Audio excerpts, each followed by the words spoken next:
Hello, John Sichon, Rappler reporter for the Visayas, at nandito tayo ngayon sa Northern Cebu, specifically along the Cebu North Road here in Barangay Liki in Sogod Town. At para naman may reference kayo kung gaano kalakas yung 6.9 magnitude earthquake, tingnan nyo yung nasa likod ko.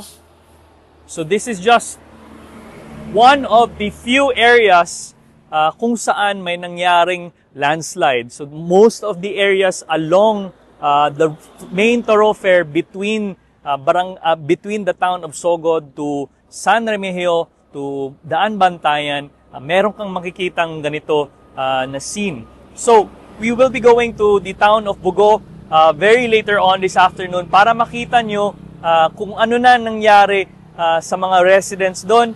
And we have also posted updates on the Livable Cities channel on the Rappler community app.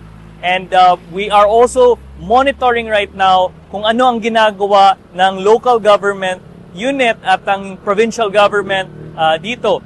Recently, Cebu was placed under a state of calamity after nag-sign si Cebu Governor Pamela Baricuatro ng executive order to put the entire province under state of calamity. At the same time, ang Cebu Provincial Board ay nag-pass din ng resolution to put the entire province under state of calamity. So now, they're coordinating with the national bodies and agencies to bring aid to those areas, specifically in the northern parts of Cebu, kung saan maraming mga casualties, and based on the on-the-grounds na reports, initial reports that we got, a majority of them ay mga victims of landslides, victims of structures collapsing, at mga iba dyan, of course, were victims of other related incidents, not just along the road, but also within the towns and